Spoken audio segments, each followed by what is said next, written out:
Way back in the deep woods, there lived a scrawny old woman who had a reputation for being the best conjuring woman in the Ozarks, with her bedraggled black and gray hair, funny eyes, one yellow and one green, and her crooked nose. Old Betty was not a pretty picture, but she was the best there was at fixing what ailed a man, and that was all that counted. Old Betty's house was full of herbs and roots and bottles filled with conjuring medicine. The walls were lined with strange books brimming with magical spells. Old Betty was the only one living in the hollow who knew how to read. Her granny, who was also a conjurer, had taught her the skill as part of her magical training. Just about the only friend old Betty had was a tough, mean, ugly old razorback hog that ran wild around her place. It rooted so much in her kitchen garbage that all the leftover spells started affecting it. Some folks swore up and down that the old razorback hog sometimes walked upright like a man. One fellow claimed he'd seen the pig sitting in the rocker on old Betty's porch, chattering away to her while she stewed up some potions in the kitchen. But everyone discounted that story on account of the fellow who told it was a little too fond of moonshine. Rawhead was the name old Betty gave the razorback, referring maybe to the way the ugly creature looked a bit like some of the dead pigs come butchering time down in Hog-Scald Hollow. The razorback didn't mind the funny name. Rawhead kept following old Betty around her little cabin and rooting up the kitchen leftovers. He'd even walk to town with her when she came to the local mercantile to sell her home remedies. Well, folks in town got so used to seeing Rawhead and old Betty around the town that it looked mighty strange one day around hog driving time when old Betty came to the mercantile without him. "Where's Rawhead?" the owner asked as he accepted her basket full of home remedy potions. The liquid in the bottles swished in an agitated manner as old Betty said, "I ain't seen him around today, and I'm mighty worried. You seen him here in town?" "Nobody's seen him around today. They would have told me if they did," the mercantile owner said.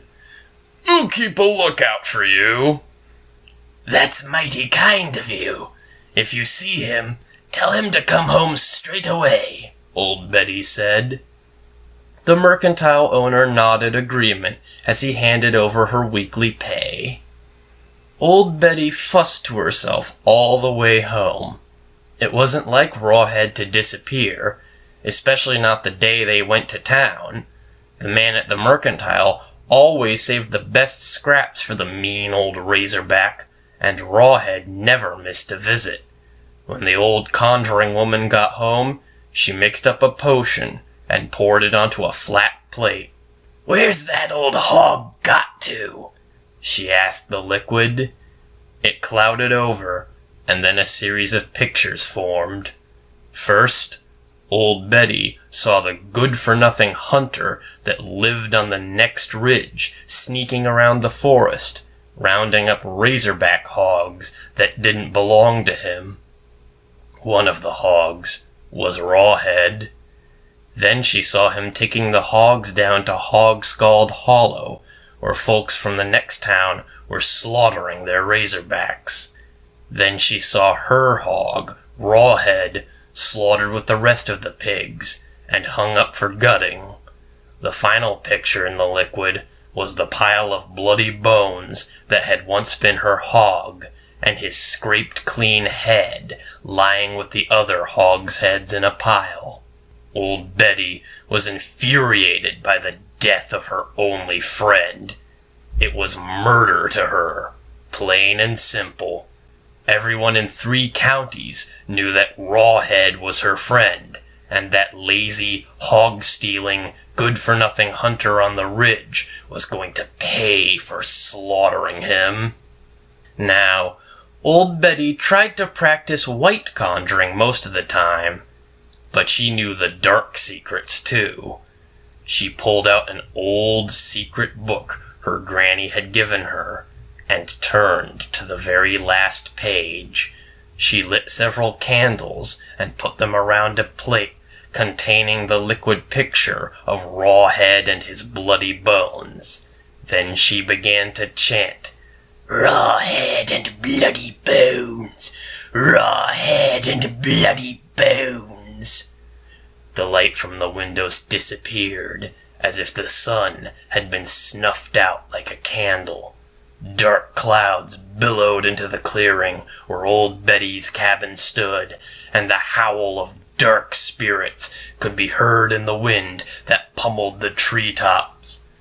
"Rawhead and bloody bones! Rawhead and bloody bones!" Betty continued the chant until a bolt of silver lightning left the plate and streaked out through the window, heading in the direction of Hog-Scald Hollow. When the silver light struck Rawhead's severed head, which was piled on the hunter's wagon with the other hog heads, it tumbled to the ground and rolled until it was touching the bloody bones that had once inhabited its body.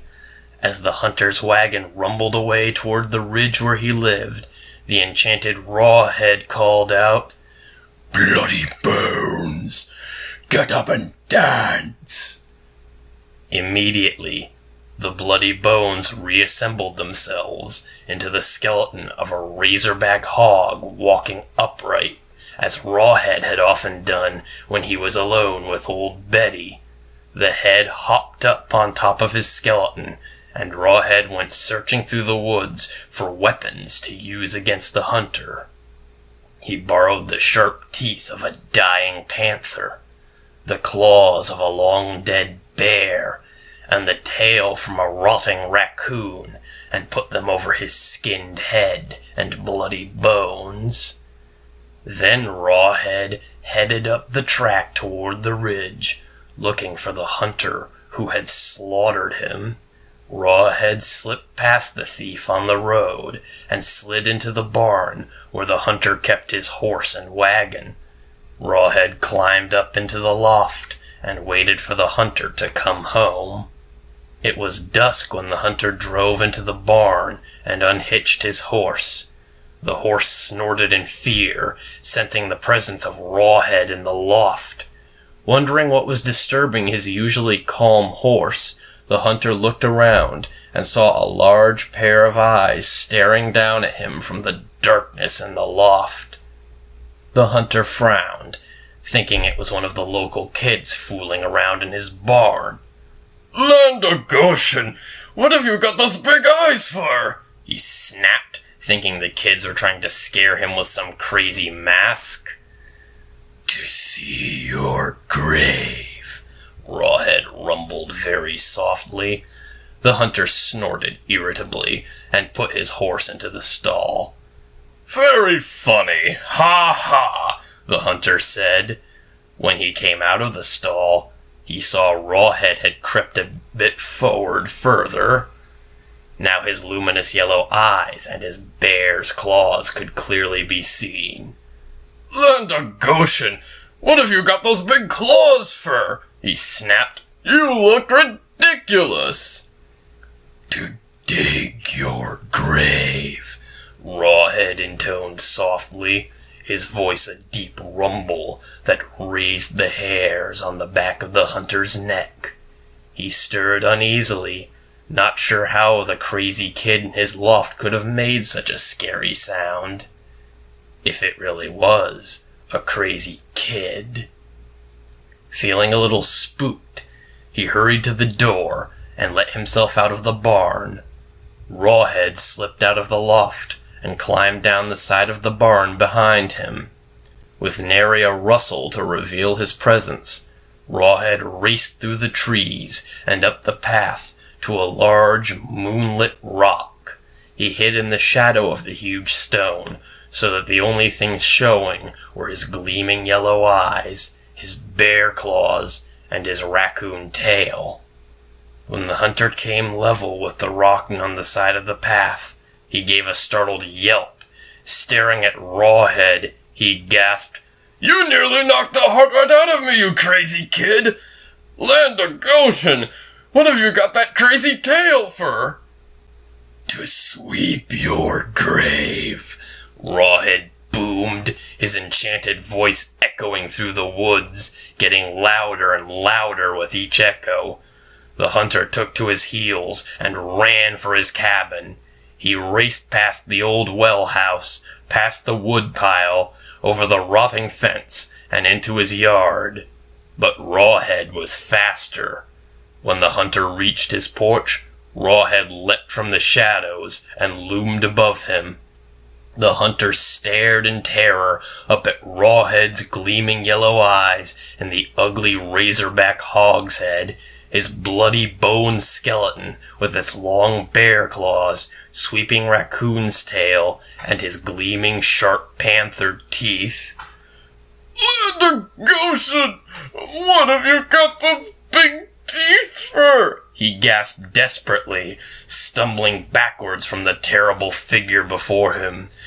"To eat you up, like you wanted to eat me," Rawhead roared, descending upon the good-for-nothing hunter. The murdering thief gave one long scream in the moonlight. Then there was silence, and the sound of crunching. Nothing more was ever seen or heard of the lazy hunter who lived on the ridge. His horse also disappeared that night. But sometimes, folks would see Rawhead roaming through the forest in the company of his friend Old Betty. And once a month, on the night of the full moon, Rawhead would ride the hunter's horse through town, wearing the old man's blue overalls over his bloody bones with a hole cut out for his raccoon tail. In his bloody, bare-clawed hands, he carried his raw, razorback hogshead, lifting it high against the full moon for everyone to see.